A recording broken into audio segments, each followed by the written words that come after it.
Senado Noticias, edición central. Muy buenas noches, bienvenido a revisar informaciones legislativas en este día jueves 12 de septiembre. Estos son los titulares de hoy. Comisión de Gobierno despacha a sala proyecto sobre sanciones a los alcaldes y concejales en caso de responsabilidad administrativa. Congreso conmemoró el primer aniversario de la puesta en marcha de la Ley de Universidades Estatales. Senado despacha a ley normas que obligan a etiquetar el tipo de leche y su procedencia. Comenzamos con la revisión de las noticias. Yo se lo adelantaba en los titulares de esta noche. La Comisión de Gobierno despachó a la Sala del Senado un proyecto que busca sancionar a los alcaldes o concejales que irrumpan en responsabilidades administrativas. ¿De qué se trata este proyecto? Lo revisamos a continuación. Plazos más claros y la descripción de las causas de destitución es parte de lo que contempla el proyecto de ley que agiliza la aplicación de sanciones a los alcaldes o concejales en caso de responsabilidad administrativa. En la última sesión, los senadores de la Comisión de Gobierno despacharon a sala este proyecto, destacando que con este tipo de iniciativas se fortalece la transparencia y la probidad.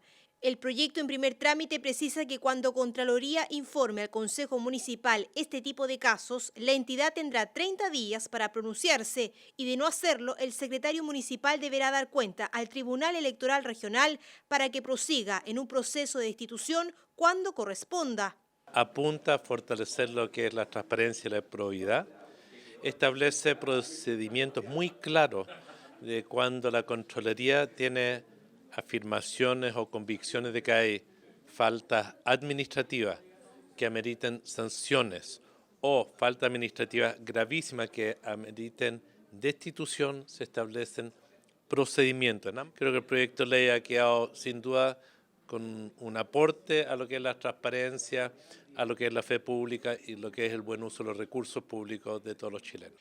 El senador Rodrigo Galilea destacó que el proyecto precisa las principales causas para el notable abandono de deberes, siendo una herramienta para que se pueda administrar bien los recursos municipales.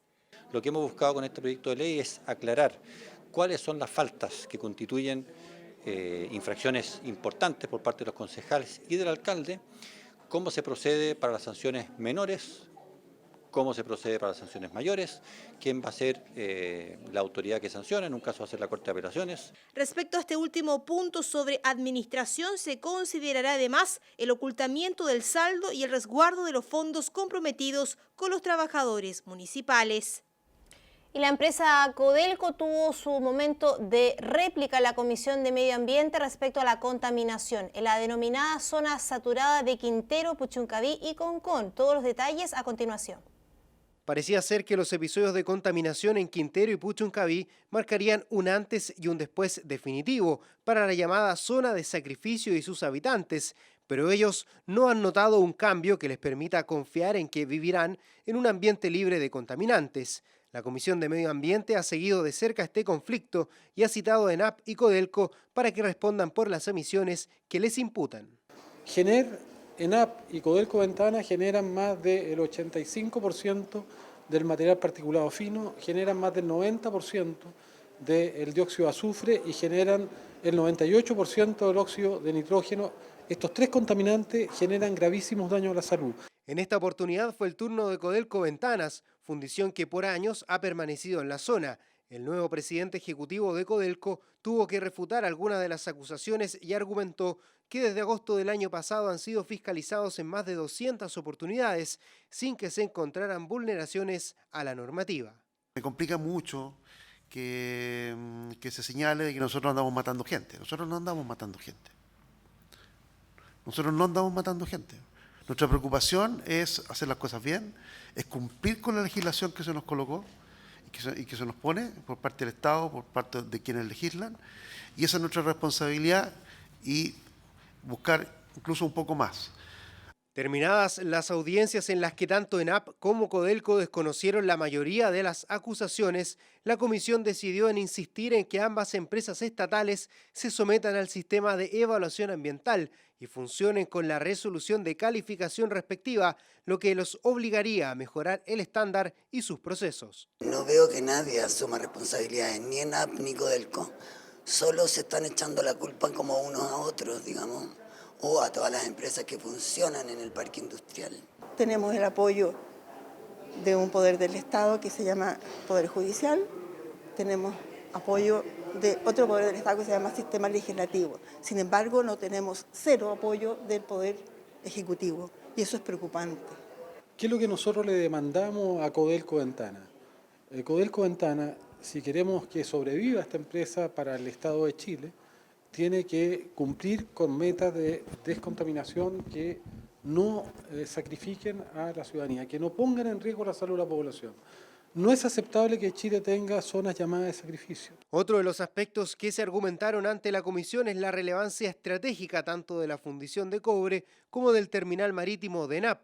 Pese a esto, la comisión seguirá pendiente de la situación, no descartando nuevas audiencias o acciones en conjunto. Y el Senado y la Cámara de Diputados conmemoraron la puesta en marcha de la ley sobre universidades estatales a un año de que ya se esté aplicando. Esto y más en el siguiente bloque de actualidad legislativa. Con el propósito de conmemorar el primer año de la Ley 21.094 sobre universidades del Estado, el consorcio que reúne a dichos planteles junto a la mesa del Senado y la Cámara celebró este hito en dependencias del Congreso en Santiago, contando con la presencia de sus personeros, además de representantes parlamentarios y ministeriales, entre otros invitados. El énfasis estuvo centrado en los avances que ha permitido la normativa y los que se espera concretar en beneficio de las instituciones y sus estudiantes, siendo además la oportunidad para reconocer la trayectoria de la profesora Emma Salas con la medalla Juan Gómez Millas. Es preciso destacar que la Ley de Universidades del Estado avanzó en aspectos sensibles para el sistema, como la necesaria flexibilidad en el uso de recursos, desburocratización de procesos y reafirmación de su autonomía y misión pública que anteriormente ya se ha comentado. Es relevante mencionar también el establecimiento de normas comunes para las universidades del Estado, regulando el funcionamiento y las relaciones al interior de las comunidades universitarias. Pese a lo anterior, la ley presenta todavía importantes desafíos. Los senadores integrantes de la Comisión de Salud y representantes de la oposición, Carolina Goich, Guido Gerardi y Rabindranath Quinteros, hicieron un llamado al Ministerio y al Gobierno a que sincere su postura sobre la reforma y los cambios anunciados a las ISAPRES para definir, si se quiere o no, una reforma real al sistema. Por eso piden ponerse serios y dejar atrás anuncios cosméticos, ya que por ahora, dijeron, no hay ningún incentivo a prevenir las enfermedades ni solidarizar sobre sus riesgos. Porque si el plan es un plan débil, que tiene pocas enfermedades, van a seguir haciendo negocio a través de un plan complementario que lo que va a hacer es justamente mantener las altas primas, las bajas coberturas para aquellas enfermedades que no están cubiertas por el Plan de Salud Universal. ¿Quiere este gobierno efectivamente una reforma real al sistema de ISAPRE? ¿O ahora lo que nos plantean son cambios por la vía administrativa y que son cosméticos? Entonces yo quiero pedir acá, y lo hacemos en conjunto, los senadores de oposición de la Comisión de Salud del Senado, es seriedad para este debate.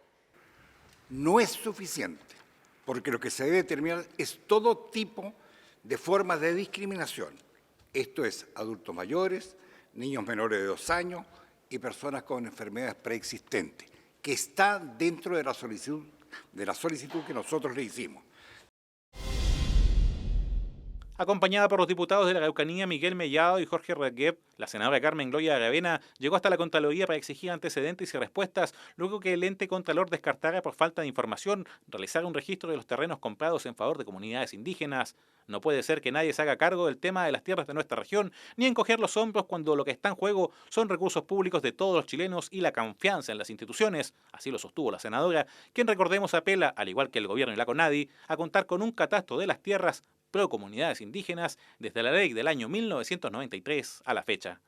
Una solicitud de información vinculada, ¿cierto?, a un pronunciamiento de la Contraloría. Desde el año 93 se han entregado una cantidad importantísima de tierras, varios millones de dólares, casi 1.000 millones de dólares entregados de recursos a todos los chilenos. Sabemos que hay que compensar digamos, a los pueblos indígenas por situaciones de títulos de merced que hoy día no dan cuenta de las tierras que realmente tienen. Pero eso es lo que lamentamos, que muchas veces los títulos de merced no ha sido la orientación principal, sino más bien orientaciones de ámbito político, que es lo que nosotros vemos, y que no obedecen a una rigurosidad técnica, que es lo que uno espera. Como un compromiso incumplido, calificó la senadora Yasna Preboste que casi tras 8 meses de aprobarse la ley que aumenta la subvención a las entidades colaboradoras del Sename, el gobierno todavía no entregue dichos recursos.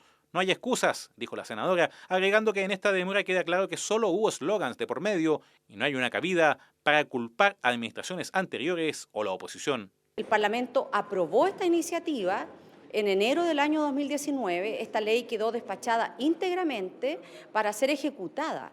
Han pasado ya prácticamente 8 meses desde que el Parlamento aprobó este aumento de subvención. Sin embargo, los recursos a los organismos colaboradores del Sename que mantienen residencias aún no llegan. Y el gobierno en esto no le puede echar la culpa a la oposición, que es lo que siempre utiliza como recurso frente a sus dificultades, o no le puede echar tampoco la culpa al gobierno anterior, que es lo que utiliza frecuentemente frente a la incompetencia de su propio gobierno, porque aquí la oposición aprobó el proyecto de ley y esto fue una iniciativa tramitada íntegramente en el gobierno del presidente Piñera. La senadora y jefa de bancada de C sostuvo que espera que pronto se ponga fin a esta vergonzosa situación y en la antesala de una discusión presupuestaria se actúe en consecuencia con los compromisos adquiridos en enero pasado. Y finalmente, en su último trámite en el Senado, se despachó a Ley de la República el proyecto sobre etiquetado de la leche. Todos los detalles en el siguiente informe. Los consumidores tendrán mayor información y significará un impulso a la industria lechera nacional. Así definieron en la sala el proyecto que establece el etiquetado de la leche y sus productos lácteos derivados, luego que el Senado despachara el informe de la Comisión Mixta a Ley. La iniciativa define la leche y la distingue en 4 tipos: cruda, natural, reconstituida, combinada, y prohíbe rotular como leche natural aquellas que pertenecen a otras categorías de leche, entre otras medidas. También impone a los procesadores de leche el deber de contar con un registro de origen y cantidad de leche reconstituida, recombinada, procesada y comercializada, y de la cantidad de producto lácteo utilizado para la producción. No se establecen aquí barreras ni trabas para el libre comercio, en absoluto. No se establece restricción para la importación de leche de otros países. Pero sí se establece algo básico, que es la información, de manera tal que los consumidores chilenos, al momento de decidir qué leche compran, sepan primero que se trata efectivamente de leche y, en segundo lugar, cuál es el país de origen y qué tipo de leche es.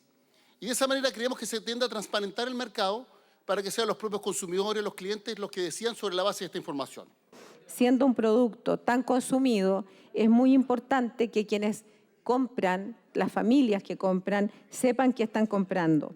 Y en ese contexto, este proyecto, sin duda, tiene como objetivo principal el poder transparentarle al consumidor qué está comprando y qué productos está comprando, en cuanto muchos de esos son elaborados. La industria lechera nacional representa una forma de vida para miles y miles de personas que día a día se enfrentan al desafío de producir en condiciones muchas veces complicadas, dados los precios internacionales. Por ello, la industria ha sufrido duros embates, tanto como internos como externos. El bajo precio que se paga a los pequeños productores representa un riesgo inminente para el sustento de todas aquellas familias que por generaciones se han dedicado a este rubro. También quisiera destacar que el proyecto que hoy votamos contempla normas de trazabilidad de la leche, la cual protege a las personas desde el punto de vista sanitario al establecer el deber legal de informar el trazado o rastreo de la leche, lo que permitirá tener un mayor conocimiento del lugar de origen. La nueva normativa, que tiene un periodo de 9 meses de regulación luego de ser promulgada a ley, establece la obligación de etiquetar o rotular en la parte frontal y cerca de la marca las botellas o envases de leche líquida en polvo que se venden al público, indicando en ellas, en forma clara, el tipo de leche, el nombre de la especie de la que procede cuando no se trate de leche de vaca y los tipos de leche que la componen, el nombre de él o los países de ordeña. Revisamos también senado.cl con más información legislativa. Tiene relación con un proyecto de ley sobre sanciones al vandalismo del transporte público. A la Cámara Baja, a la Cámara de Diputados, se despachó esta norma que frena el vandalismo en buses, trenes o vagones de metro. La moción apunta a sancionar una serie de conductas que se han puesto casi de moda en los últimos años, tales como rayar micros o romper vagones y dañar mobiliario de transporte público en general. Fue respaldado por 16 votos a favor de los senadores en la pasada sala de sesiones. Sanciona así todo tipo de daños al transporte y a la infraestructura asociada a dicha actividad. Ahora está en manos de la Cámara de Diputados para que pueda ratificar los cambios que hizo en el Senado. Vaya a senado.cl, portal informativo, donde puede conocer mucho más de este proyecto y de todos los que se despacharon en la sala de sesiones. Con esto me despido, muy buenas noches, nos reencontramos mañana con más noticias.